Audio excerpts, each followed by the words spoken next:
আসসালামু আলাইকুম দর্শক, আপনারা দেখতে পাচ্ছেন আমি একটা মাজারের সামনে দাঁড়িয়ে আছি।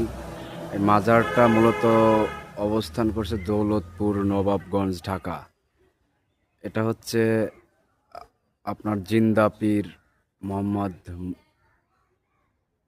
মনসুর আলী শাহ, অর্থাৎ তুফান শাহ রহমাল্লাহর মাজার। উনি নাকি জিন্দা পীর, সেই হিসাবে মানুষ চিনে ওনাকে, ওনার মাজারকে চিনে। তো আমি এখানে আসছি এসে একটা ওই তুফান শাহর পরিবারের কোনো সদস্য হয়তো বা গুরুতর অসুস্থ হয়েছে, তো আমাকে অ্যাম্বুলেন্সকে কল করছে। তা আমি আসছি, আমি অ্যাম্বুলেন্স দাঁড়া করে রাখছি।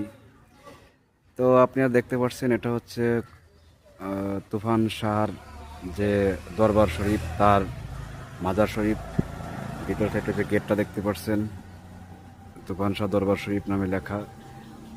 ওপারেই হচ্ছে তাদের বাসভবন, হয়তো বা আমি সেটা জানি না সঠিক। এটা হয়তো বা একটা কাচারি ঘর। এর পাশে একটা মসজিদ আছে, পাশে ওয়ালের পরে একটা মসজিদ আছে। মসজিদটা হয়তো বা দরবার শরীফের অধীনস্থ কিনা আমি সেটা জানি না। এটা হচ্ছে তার এরিয়া। যাই হোক, মোটামুটি এসে দেখলাম কত পীর আউলিয়া গুজুব কুতুব গাজী তো আছে। যায় না কার ভিতরে কি আছে, আল্লাহ কাকে কতটুকু আমল বা হৃদায়ত দিয়েছে সেটা আল্লাহ পাকি ভালো জানেন।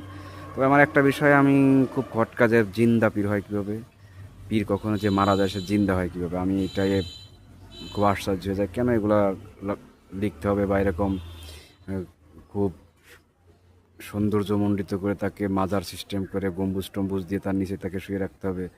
মানে এখানে আসলে আমার এগুলা যেন কেমন লাগে।